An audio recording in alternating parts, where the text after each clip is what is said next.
You can't get a job in this town. Not without going through one of the temp agencies. Most of the big warehouses and factories use them.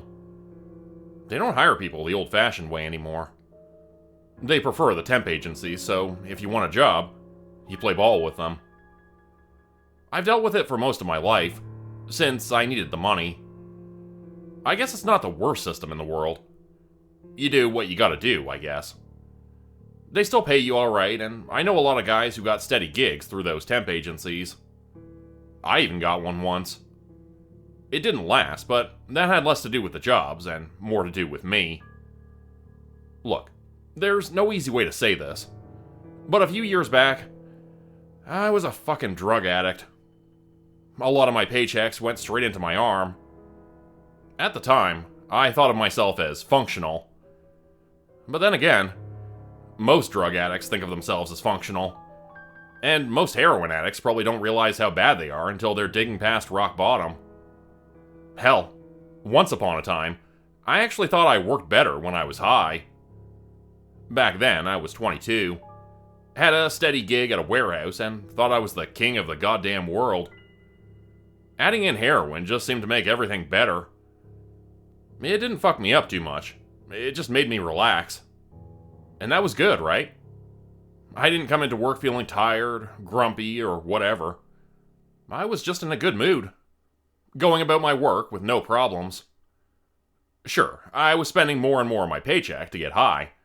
And sure, I might have been behind on some rent payments. But I was just fine. I was working just fine. Until I wasn't. Then the problem was that I was sober. I wasn't high. I couldn't afford to get high, and what I could afford just didn't work for me anymore.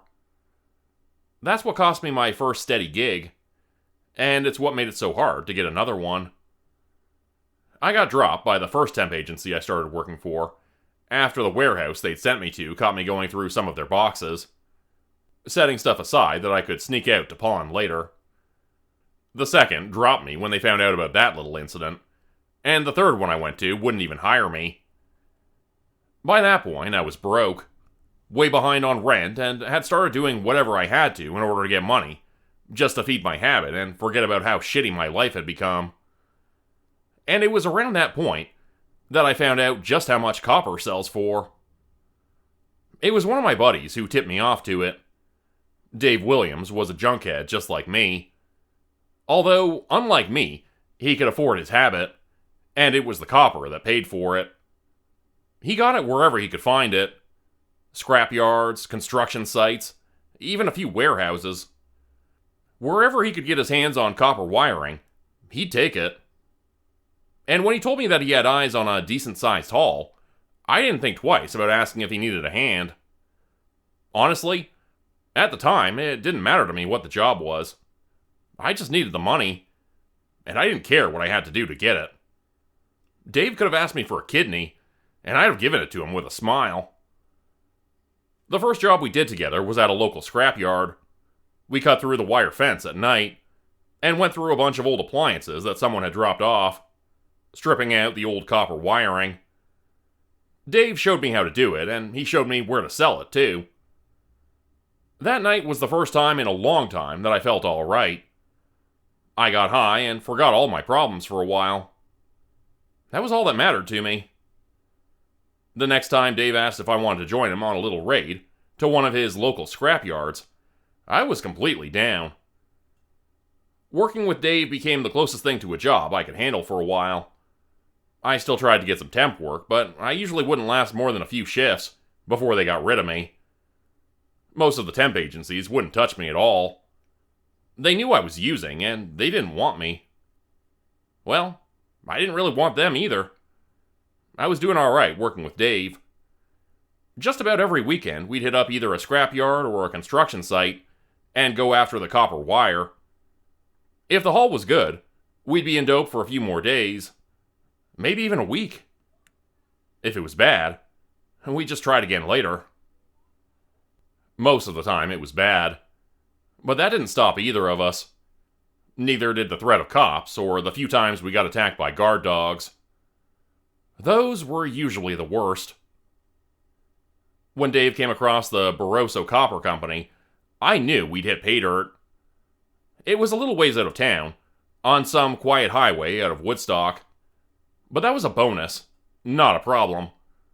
That just meant there was a lower chance of anybody bothering us. "It's a fucking gold mine, Dylan," he said, and I knew he was right. "Seems pretty quiet at night, too. I don't think we're gonna have much trouble with this one." Honestly, I couldn't have cared less whether or not we got into trouble, as long as I got my copper. I told him I was in, and 2 nights later, we headed out to Barroso. Barroso's smelter was a tangled mess of metal tubes and boxy buildings. It was hard for the eye to really follow any of those tubes, to make out any kind of cohesive structure. There were just so many of them, and I didn't understand what most of those tubes even were, other than the fact that there were just so many of them. In the daylight, you could see smoke rising out of the chimneys, but at night, the place seemed mostly dark. The smelter still seemed to be burning, but there were only a couple of cars in their mostly empty parking lot. Dave pulled his car into the lot, parking away from the pale greenish streetlights that cast a sickly glow over everything. We got out, heading away from the main building and towards a fenced-off area on the far side of the parking lot. According to Dave, he'd seen some trucks dropping off scrap around there, and he'd seen some of the workers sorting through it. I guess that was why their scrapyard didn't look like any scrapyard I'd ever seen before. This was something much more organized, with large metal bins filled with discarded copper, already separated from the machines it used to be a part of, and ready for processing. "Jesus Christ, I'm in heaven," I heard Dave say as we cut the padlock on the gate and went inside. "We could be fucking rich with all this shit." He ran over to one of the bins that was filled with old copper wiring. "How much do you think we can fit in the car?" I asked. "I don't know. All of it, maybe," he said, before trying to grab as much as he could and dragging it back to the car. "You know the pawn shops just sell it back here anyway. I wonder if we've grabbed any of the stuff before." I didn't bother replying, since I didn't really care one way or the other. I just took as much as I could carry and helped Dave get it back to the car. We probably could have bought enough dope to keep ourselves stocked for another week at minimum, with what we'd already taken, but we still gladly went back for more. The whole time, Dave was laughing like an absolute madman, walking with a skip in his step as he looked back at me, wild-eyed and grinning from ear to ear. "You know, we could get rich off this stuff," he said. "Bring a big truck next time. I got this buddy Ryan who could do it." "How much do you think we'd make off that?" I asked. "Yes!" He dumped his second load of copper into the backseat of the car and went back for more. "Wonder what they got inside," he said, stopping just short at the copper bins. "Probably a hell of a lot more." He started towards the doors of the main building, although I stopped him before he could get too close. "Leave it," I said. "Come on, let's just grab some more stuff from that bin with the wires and call it a night." He pulled out of my grasp. "I just want to see if anyone's in there," he said. "I'm only going to be gone for a second." I frowned, but let him go, and went to grab some more of the copper from the bin we'd already been taking from. By this point, we probably could have afforded enough dope to kill ourselves 2 or 3 times over. But I didn't really care. I wanted it all the same. I looked back towards Dave to see him opening a gray metal door and going inside, and I took my latest haul back to the car, expecting him to be right behind me. When he wasn't, I waited for him, although he never came back out. After a few minutes, I figured I might as well go in and look for him. Odds were he was probably looking bug-eyed at whatever they had in there, and trying to figure out how much he could carry away. I just needed to drag him back to the job at hand so we could leave the rest for another night, assuming we were still alive to come back on another night. I walked up to the gray metal door and pushed my way in. Immediately, the smell of burning filled my nostrils, and the stink of it made me cough. But I still made my way inside, looking for Dave. I didn't call out for him in case there was anyone inside. I just made my way through the wide open space inside the building, passing by a set of forklifts that were probably meant to move the bins we were pulling copper out of. It didn't take me that long to find Dave. He'd gone a short distance into the warehouse we'd entered, and was staring intently at something deeper inside. From the corner of my eye, I could see some workers going through a few bins similar to the ones outside, sorting through them to be melted down later. I came up behind him and put a hand on his shoulder, making him jump for a moment as he looked over at me. "Shit!" he hissed. "The fuck did you do that for?" "Come on, the car's just about full. Let's get out of here," I said. Dave just looked back at the workers. "You're not seeing this?" he asked. "Seeing what?"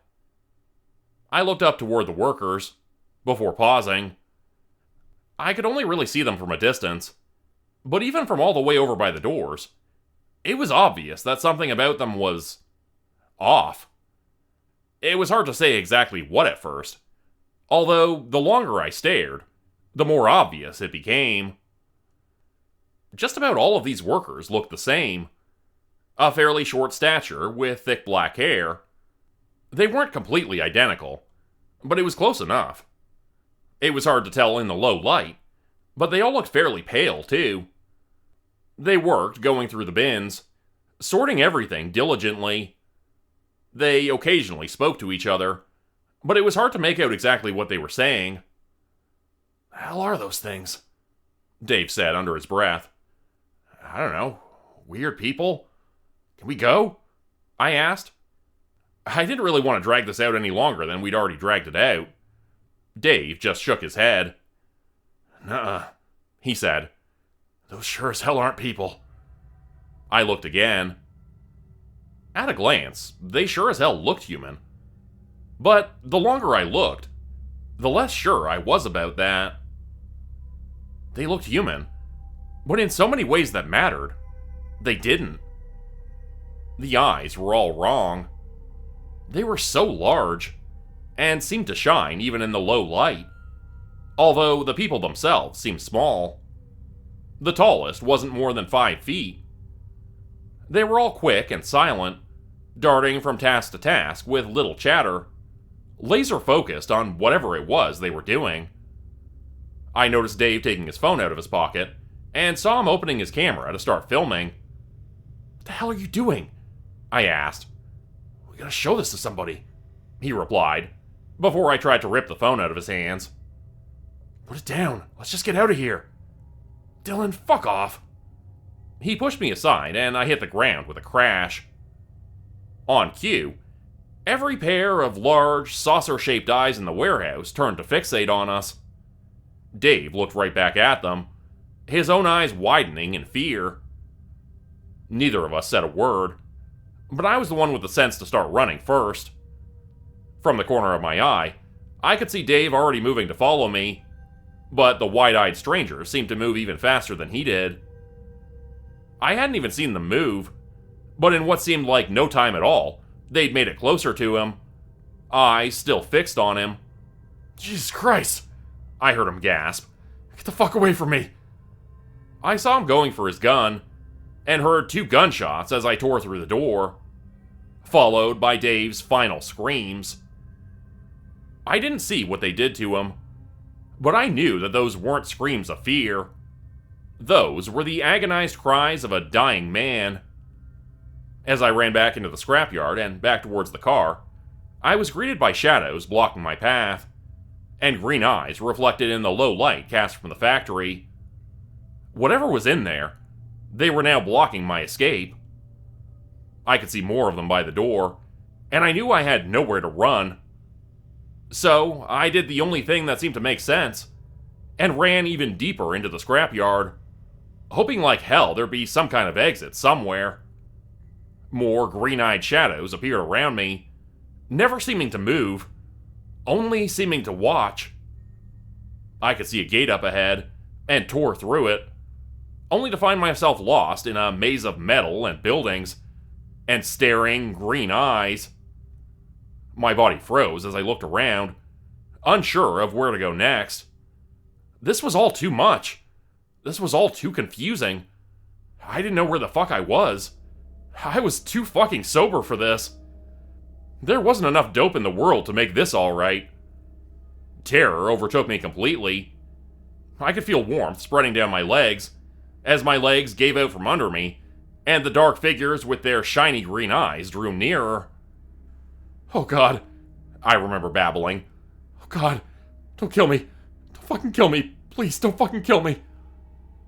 I didn't think they'd listen, if they even understood what I was saying. I'd come to steal their shit after all.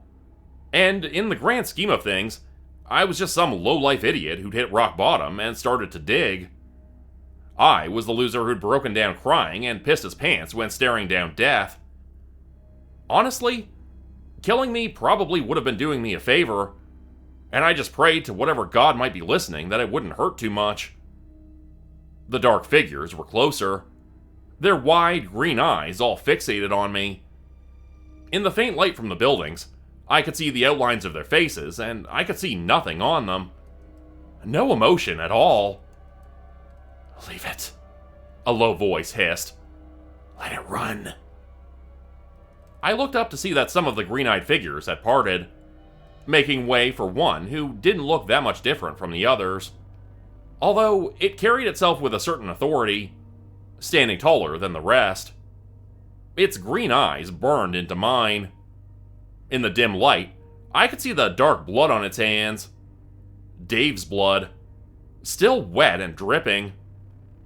"Let it run," it repeated.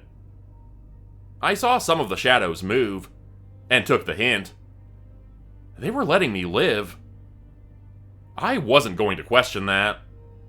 I took the chance to run again, taking off in the direction that the shadows let me. It wasn't long before I found myself back out in the parking lot, although Dave's car was long gone, along with whatever copper we'd loaded it up with. That was fine. I ran for the road and didn't stop running until my body collapsed. I've only ever told my story to a few people over the years. So far, none of them have believed me. They all think I was high off my ass when we broke into the copper smelter. But I was dead sober that night. I wish I'd been high off my ass. I got evicted soon after the incident. I'd fallen way too behind on my rent. And with nowhere to go, I lived rough for a while. Things got a hell of a lot worse before they got better. But eventually, I did end up getting help through one of the shelters I stayed at. It's been a long road to recovery, and I've still got a long way to go. Not a day goes by that I don't miss being high, but I've learned to live without it. I never found out what happened to Dave, and honestly, I don't want to know. I've never gone back to the smelter either. I think it's better off to stay away from it for good. Some days I wonder why they let me go. Maybe it's simply because, unlike Dave, I didn't try to shoot them first. The first chance I got, I just ran to get away. Maybe they realized I wasn't a threat to them. Maybe. But some days, I still see shadows out of the corner of my eye. Or when I'm out on the street, or working a job, I might see a stranger with pale skin, black hair, and large green eyes watching me. They never come close, and they never say anything. But I'm sure they're watching me. Once I've saved up enough money, I'm gonna move as far away from this place as I can. Even if I weren't still afraid of those things hunting me down, I could do with a fresh start. Hey everybody, hope you enjoyed today's first of 2 stories. I want to take a quick second to remind you to like, comment, and subscribe on this video. It really helps the channel grow and reach more new people. I was checking recently and saw that around half the people who watch the channel aren't yet subscribed, so I hope you'll take a quick second to hit that button if you haven't yet. Alright, now on to our next story. Growing your own homunculus. It's almost gardening season, folks. And you know what that means. Time to grow our own friendly little helpers, the homunculi. I've been so eager to share this recipe with y'all, and let me tell you why. When I was a little girl, I learned that my great-grandmother was actually a homunculus, which means I am 1/8 homunculi. My great-grandmother never let her size get her down. She could outwork a regular-sized human woman any day, and that is why I have always looked up to her. My great-grandfather was actually the one to grow her, and he did so for the same purpose I am sharing the recipe with y'all today, to lend a helping hand on his farm. He always said he didn't intend to fall in love, but Grandma's charm snagged him in. He admired her dedication to improving their farm, which had been the livelihood of our family for several generations. They had 10 children together, and they faced many obstacles in life, due to how difficult everyday life was back then. They also experienced major prejudices against their relationship, which is to be expected. And yet, through it all, my grandma's love for him never faltered. As for my grandpa, I honestly can't say the same. When I was 6, he up and left during the middle of the night without so much as a goodbye. It was a huge shock to the whole family, Grandma included. We haven't seen him since. Anyways, I'm saying this as a warning. If you venture into a romantic relationship with any homunculus, it will be very difficult. Coming from someone who has watched it and experienced it, the judgments from society are not a slice of pound cake by any means. But I am a firm believer that love will conquer all. And no, I won't be mentioning any of my failed relationships. Lol. My mother often tells me that I resemble Grandma, and I've always loved that. I can definitely tell I got my height from her. She jokes that I've got her temper as well. I don't think I'm that bad. Grandpa used to joke that her fuse was shorter than her height. That might be true, but she would never harm anyone unless given a reason to. I've devoted my life to alchemy, although I am nowhere near the level of my grandpa. Baby steps though, y'all. Alchemy is a science that takes both dedication and hard work, and you can learn all about it in my book, Alchemy, in Redacted. Bless your magical heart. It contains several recipes passed down in my family. Anything from healing ailments to good luck and love charms. You can find a link to it at the end of this post, but let's get into this wonderful recipe first. Ingredients you'll need: blood from 2 parent humans, fur from a domesticated chimpanzee, semen from the father, menstrual blood from the mother, preferably full of clots, bone dust from a healthy human infant, dried placenta from that infant's birth, and dried mandrake leaves. The ingredients are necessary, but what really makes or breaks this is the moon.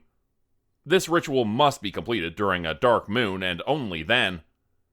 The first sun rays cast upon the pre-homunculus are critical.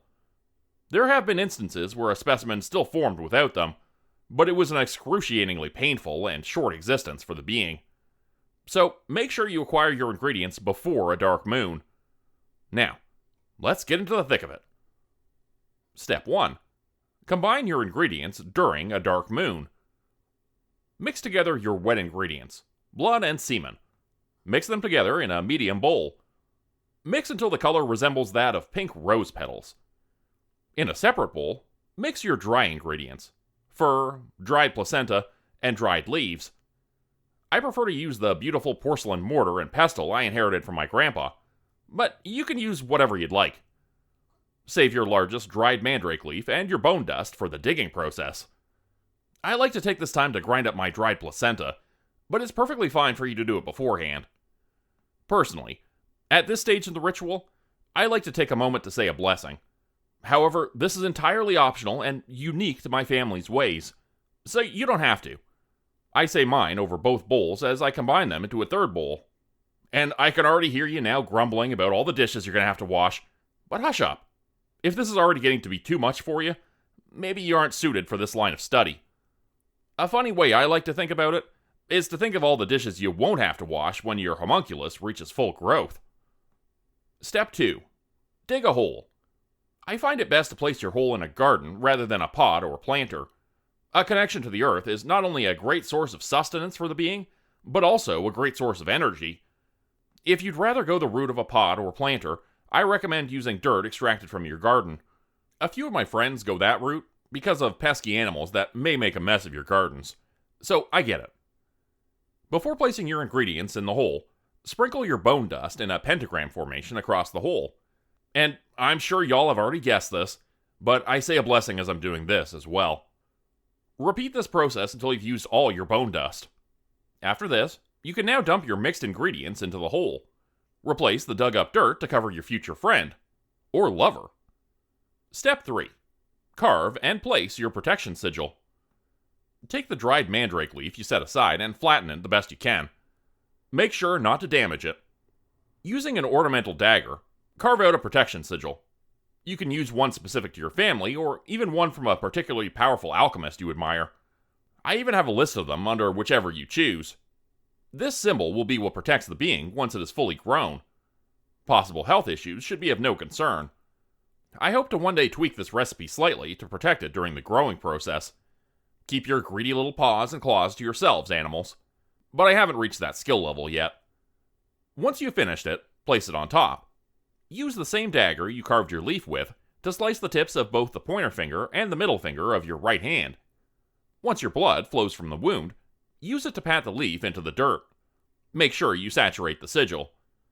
Keep in mind that this binds you with the homunculus, but it does not make you a parent. To become the parent, your blood should be what you mix with the other parent's blood. Step 4. Thank the moon. As the blood moon is finishing, thank it for helping you with your ritual.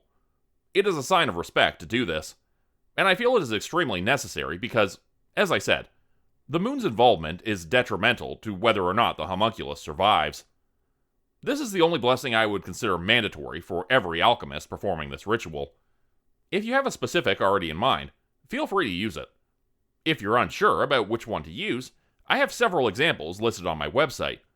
Just click on the S section of the drop-down menu on the top right. I have even more in my previously mentioned book that extensively explain when to use certain S, the history of those S, and what each part of the S means. The link to it is in the bottom of this post. Step 5. Help your friend grow. The recommended diet for your budding buddy is a mixture of egg yolks and your own blood. Oh, and lots of sunshine. Just like I mentioned in Step 3, the addition of your blood into the recipe will bind you to the homunculus, not make you the parent. I also want to make it clear that if you are not relatively healthy, your blood won't be a suitable source of nutrients. Even a simple cold can drastically affect the growth process, so imagine what something as serious as cancer could do. Why would you want your new friend to suffer? Step 6. Enjoy your new friendship. 2 weeks after planting, you should have a fully formed mandrake homunculus. You are the nurturer to your new companion, as it begins to experience life and what it has to offer. Be patient with it as you would a child, even though they will advance far quicker than a child would. It shall gain a personality and traits just as any new and growing being would, and that could cause some clashing. If treated appropriately, a homunculus is rather clever and witty. I hope you two excel in whatever endeavors you partake in, and remain the best of friends. Or maybe more. Below, I've included a cute doodle my friend made of my grandma when she was still alive. She loved it so much that she had it framed to hang in the farmhouse. I now have it hung in my own home. I would love to see any and all pictures of your successfully grown homunculi. As promised, here's a picture of my grandma. Image removed for violating community guidelines. Click the link to be directed to Guidelines list. Happy growing, y'all! Recap. Wait until the night of a dark moon. Mix your wet ingredients together. In a separate bowl, mix your dry ingredients, making sure to exclude your largest mandrake leaf and your bone dust. Set it all aside for later. Dig a hole in your garden or pot. If you do decide to use a pot, use fresh dirt from your garden. Sprinkle the bone dust in a pentagram formation into the hole, then add your wet ingredients. Cover it all with dirt. Using a dagger, carve a protection sigil into the dried mandrake leaf you saved. Make sure the symbol is special to you. Place the leaf on top, and saturate its sigil with your fresh blood. Bless the moon to show thanks. As it grows, feed the homunculus a mixture of egg yolks and your blood. Make sure it gets plenty of sunlight. Enjoy your newfound friendship.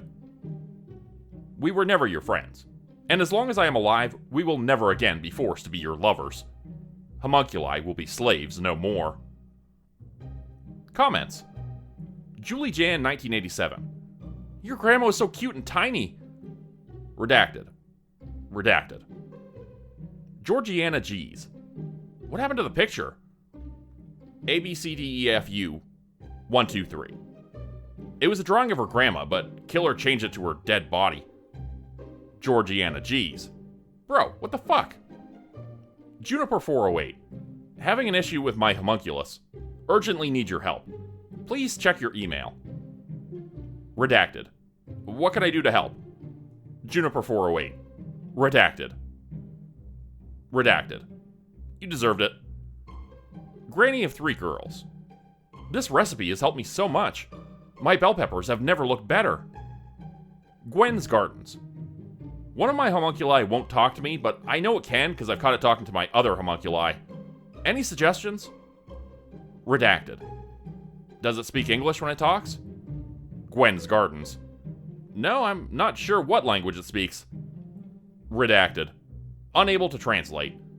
Holly Hoppin. Did she write that last part before she died? It doesn't make any sense. Abilene 16. No, the killer did. Redacted. Unable to translate. Abilene 16. Bro, what is your problem? Clippings from the Redacted Tribune's April 1st, 2012 release.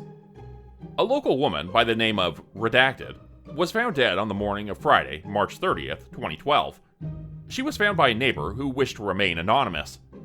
Authorities have stated the cause of death to be murder by blunt force trauma.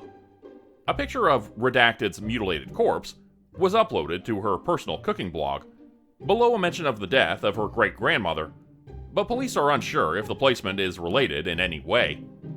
The website's moderators quickly removed the picture due to its graphic nature. If you have any information related to this investigation, authorities urgently ask that you call their hotline at Redacted. Become a channel member today for early access, bonus videos, and special emojis only available to members. Check out the description below or click the join button for more info. If you'd like another way to help support the channel, please consider joining my Patreon page at patreon.com/JordanGrupeHorror. As a patron, you'll get access to bonus videos and content. You'll be credited at the end of every video going forward, and if you decide to stay for 3 months, I'll name a character after you which will be featured in a Hollow's End story. Links to join the Patreon are in the description. Thanks everyone for listening. Please like, subscribe, and comment to help the channel continue to grow. And see you again next time at 4 p.m. Eastern Standard Time. Hope you have a great night.